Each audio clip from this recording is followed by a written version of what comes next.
Assalamualaikum, selamat sore Kak. Ya, waalaikumsalam, sore. Lagi sibuk Kak? Enggak, Boleh nanya-nanya sebentar? boleh. Izin duduk Kak. Boleh, silakan duduk. Oke, sebelumnya saya izin perkenalan diri dulu ya Kak. Nama saya Tasya Amelia dari Fakultas Keguruan dan Ilmu Pendidikan Universitas Sriwijaya. Nama kakak siapa Kak? Nama saya Alarif Helsan Ramadhani. Saya juga dari FKIP. Jurusan apa Kak kalau boleh tahu? Saya PTM. Oh, Pendidikan Teknik Mesin. Ya, Oke, angkatan? saya angkatan 2020. Oh, satu angkatan berarti Kak. Jadi sebelumnya saya mau nanya-nanya Kak ya, karena kita satu FKIP kan mungkin masih ada hubungannya nih Kak. Pertanyaan saya mengenai pendidikan. Saya punya beberapa pertanyaan yang mungkin bisa Kakak jawab. Langsung aja Kak mungkin. Boleh? Jadi untuk pertanyaan yang pertama, saya punya pertanyaan cukup unik pertanyaannya nih. Setiap manusia itu adalah unik. Manusia diciptakan dengan berbagai persamaan dan perbedaan masing-masing yang membedakan dengan manusia lainnya. Budi adalah seorang siswa yang masuk ke SMK di kotanya tempat tinggal. Siswa tersebut memilih masuk SMK karena saran dan pertimbangan dari keluarga. Alasannya adalah selesai lulus maka akan mudah mendapatkan pekerjaan. Keluarganya termasuk keluarga yang kurang mampu, sehingga akan kesulitan ketika ia mau melanjutkan ke jenjang pendidikan yang lebih tinggi. Di sisi lain, sebenarnya ia tidak berbakat di jurusan SMK yang sekarang ini. Ia berbakat di bidang komunikasi. Untuk masuk sekolah komunikasi memerlukan biaya yang tidak sedikit dan sekolah tersebut tidak ada di kotanya, jadi harus keluar kota gitu Kak.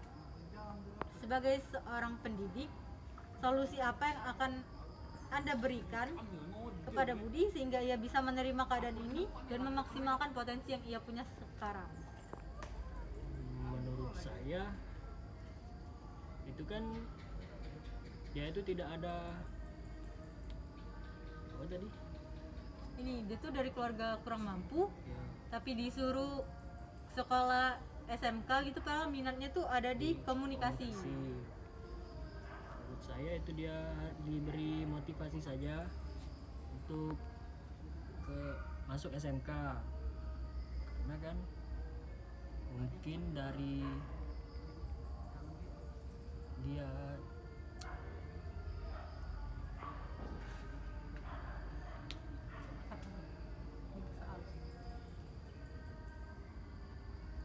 mungkin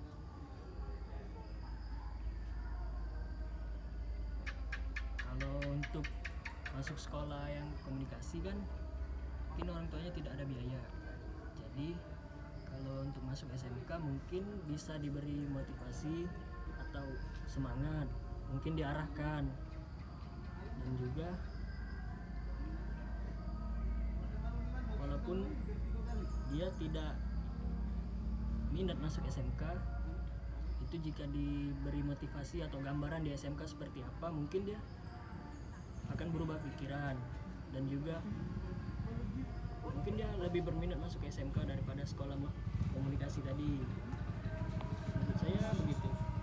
Jadi kayak siswa tersebut diberi motivasi, diberi masukan dan diberi gambaran mengenai SMK gitu kan Kak ya. Oke, mungkin itu udah cukup menjawab. Boleh lanjut ke soal berikutnya Kak? Boleh. Untuk soal yang berikutnya nih masih tentang siswa. Jadi ada seorang siswa, sebut saja namanya Andi, merupakan siswa SMK di sebuah kota besar di Pulau Sumatera. Ia merupakan seseorang yang memiliki bakat di dunia teknik. Hanya saja ia orangnya pemalu, tidak percaya diri dan sering overthinking. Ia selalu ragu akan keputusan yang ia ambil. Ia takut keputusan yang ia ambil tersebut akan ditolak oleh orang lain. Sebagai seorang pendidik, calon pendidik atau nih Kak ya, solusi apa yang akan Anda berikan kepada Andi ini supaya ia bisa menerima keadaan ini dan memaksimalkan potensi yang ia punya? Mungkin kalau itu melalui pendekatan ya, pendekatan seperti diajak ngobrol seperti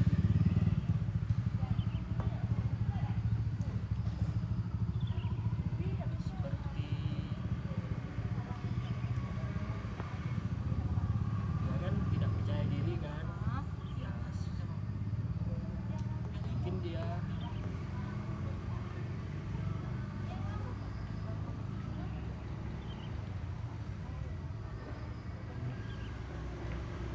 mungkin itu harus ditingkatkan lagi kepercayaan dirinya, dan juga jika dia sering overthinking, ya daripada dia sering overthinking seperti itu, mungkin diberi arahan untuk tidak terlalu memikirkan hal yang tidak harusnya dipikirkan oleh dia, ya seperti menyibukkan diri atau membaca buku seperti itu, bermain game. Apalagi tadi pertanyaan tadi? Jadi dia nih lebih bakatnya tuh di ini kak, di dunia teknik sebenarnya. Terus tapi dia tuh nggak percaya diri. Jadi gimana sih menurut kakak supaya dia tuh ngebangkitin rasa percaya diri dia, terus ngilangin overthinkingnya gitu? Ya, menurut saya tadi, agar dia tidak overthinking, ya tidak usah mendengarkan omongan dari orang lain. Dan juga Ini mungkin bisa disaranin ikut lomba gitu atau kak? ya bisa seperti Diberi itu. pengarahan gitu kan kak ya? Dan lomba itu kan ada sebenarnya lomba tentang teknik gitu kan, bisa disuruh ikut lomba itu. Oke, berarti tadi sebelumnya dari jawaban kakak tadi, sebelumnya lanjut ke apa namanya, lebih ke pendekatan, terus diarahin sama kasih masukan kayak lebih sukanya di mana gitu kan kak ya? Iya, Boleh lanjut ke soal berikutnya kak? boleh. Masih tentang ini siswa gitu atau remaja. Kita kan sebagai remaja juga nih sering cenderung mengalami emosi yang tidak stabil, sering marah-marah, terus terbawa emosi dan emosi-emosi negatif lainnya gitu. Terkadang sifat itu diarahkan selalu ke hal yang negatif gitu kan. Jadi bagaimana tindakan kita sebagai pendidik untuk mengatasi hal tersebut? Tapi melalui pendekatan juga ya, itu kan emosi remaja yang masih labil itu kan, ya sepertinya mungkin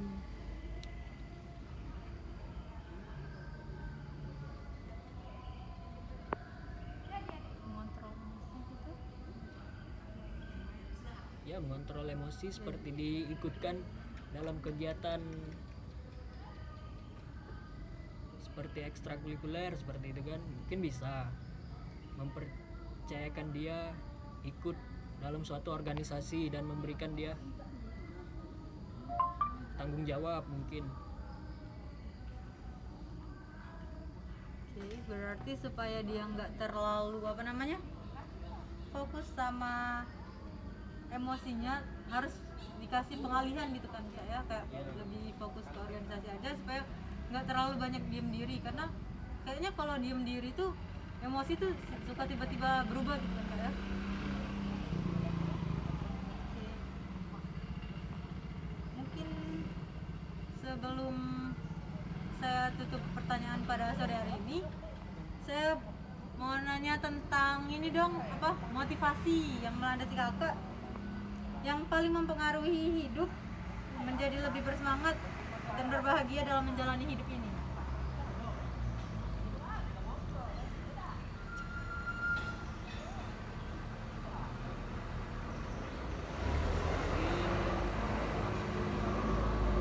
Motivasi yang melandasi saya ya,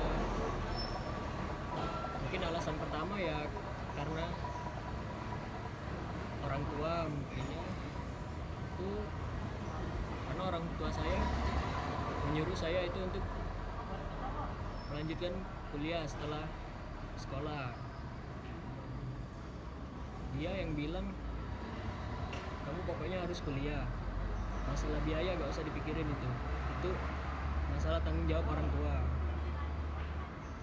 Mungkin itu yang menjadi motivasi saya.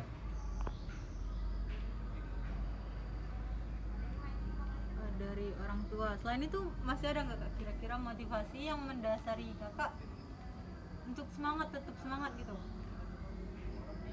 selain dari perkuliahan deh, mungkin kayak pernah kan kakak saat lagi main tuh tiba-tiba down gitu kan, apa sih semangat kakak supaya kakak tuh bangkit lagi?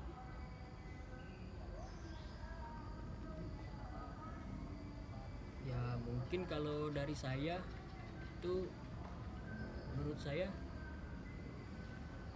jika orang lain bisa, mengapa saya tidak bisa? Saya harus juga bisa seperti orang itu, atau bahkan melebih dari orang itu kemampuan saya. Intinya itu saja. Itu dari sekian pertanyaan yang saya beri sama kakak nih, kira-kira ada nggak sih pertanyaan yang masih sebenarnya masih mau kakak jawab gitu?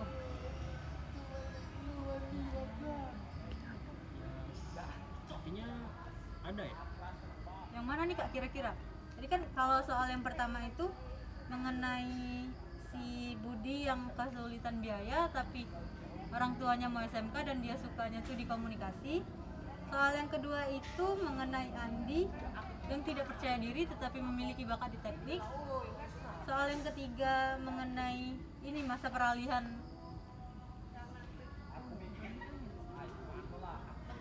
terus masalah emosi sama motivasi. Yang mana nih kak?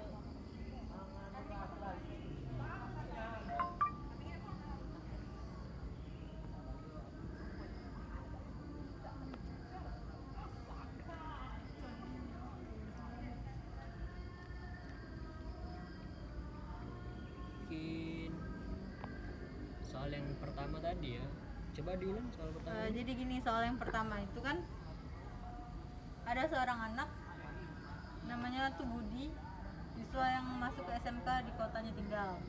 Siswa tersebut memilih masuk SMK. Kan tadi karena orang tuanya kurang mampu ya. Mungkin menurut saya ini mungkin pikiran kedua dari saya, tidak apa-apa dia sekolah di sekolah komunikasi yang ingin dia masuk itu kan, karena ya menurut motivasi dari saya tadi, karena sekolah itu tanggung jawab dari orang tuanya.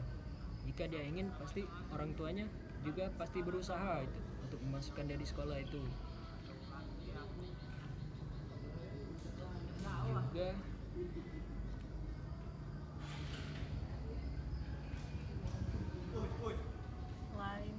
Selain dari motivasi itu kak, saya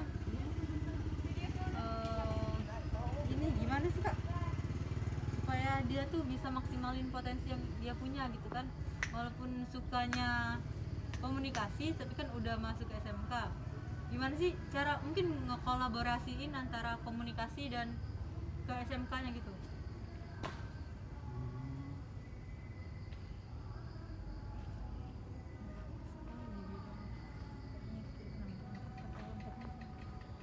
mungkin bisa ikut ekstrakurikuler di bidang teknik gitu kan, untuk mendalami kemampuan teknik dia kan.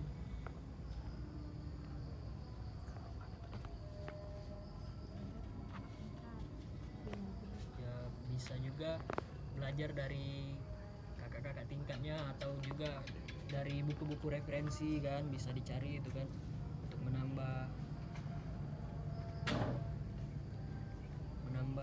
memperdalam ilmu dia tentang teknik gitu kan, karena dia senangnya kan di teknik, Di komunikasi ya? di komunikasi. Oke, berarti bisa belajar dari kakak tingkatnya, buku-buku gitu kan kak ya, sama ikut ekstrakurikuler mungkin. Ya, Mungkin kayaknya tadi tuh saya tuh ada ketinggalan satu soal nih kak, boleh saya tanyain kak? boleh Mengenai pembelajaran daring kak, tadi udah saya tanyain belum sih? Belum kayaknya kak. sepertinya belum itu. Boleh saya tanya kak mengenai pembelajaran daring ini, pembelajaran yang awalnya dari kita tatap muka menjadi tatap maya gitu kan. Hal ini disebabkan karena adanya pandemi COVID-19. Banyak kendala dihadapi ketika pembelajaran berlangsung, mulai dari sinyal buruk, kuota terbatas, semangat dan kemandirian peserta didik yang lemah dalam belajar sehingga pembelajaran terkesan monoton dan tidak menyenangkan. Jadi bagaimana cara Anda sebagai pendidik dapat membuat pembelajaran tatap maya menjadi menyenangkan? Nah, mungkin menurut saya itu bisa dalam pelajaran daring itu ya bisa diselipkan untuk seperti melihat video seperti itu kan, video tentang teknik, dan juga seperti diberi games dalam pembelajaran daringnya itu. Mengatur tempat duduk.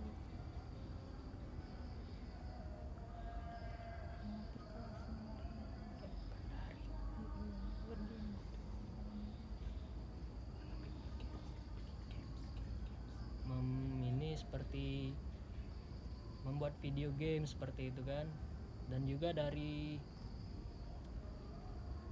PPT yang menarik mungkin bisa, dan juga itu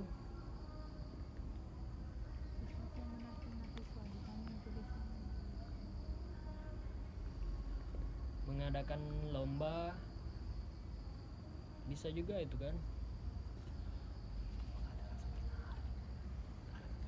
mengadakan seminar itu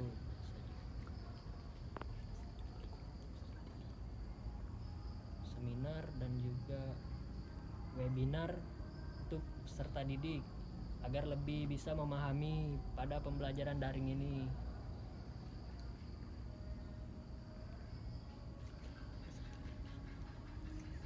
Dan juga dapat mengarahkan siswa kan menuju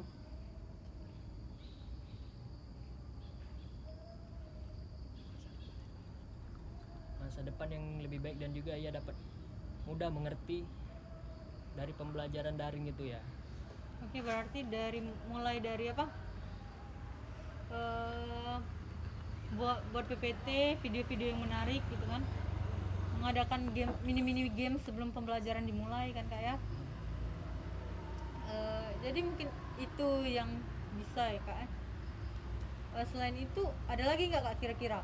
Selain kayak tadi juga ada buat webinar kan Kak ya katanya. Cara ngaturnya deh Kak. Ngatur kelasnya gitu.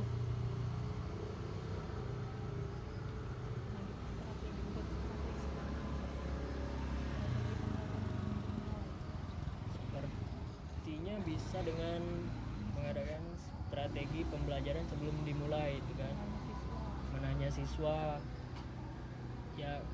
Kita dalam pembelajaran itu harus serius, tapi boleh juga bermain-main kan agar lebih seru. Oke, mungkin itu ya Kak ya. Dari apa? Mulai dari yang awal-awal tadi kan katanya meningkatkan motivasi kan. Mengadakan webinar, mengadakan seminar yang melibatkan siswa di dalamnya gitu Kak. Walaupun kita di era pandemi gini kan. Terus mengatur strategi pembelajaran tadi sebelum dimulai katanya kan, menanyakan ulang mungkin pertanyaan pembelajaran kan Ya seperti mereview itu. iya gitu. Mungkin sebelum ditutup kakak ada menyampaikan closing statement gitu Kak untuk siswa-siswa yang saat ini, kita juga nih sebenarnya terdampak daring gini. Tetap semangat untuk belajar walaupun kita daring seperti ini ya. Mungkin ada di suatu waktu nanti kita akan kembali normal lagi gitu. Dan juga ya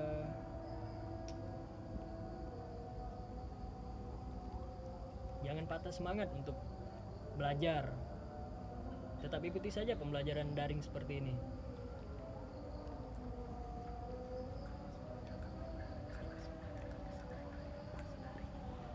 Karena pada saatnya nanti kita juga akan melewati masa daring ini dan kembali pada pembelajaran luring atau offline.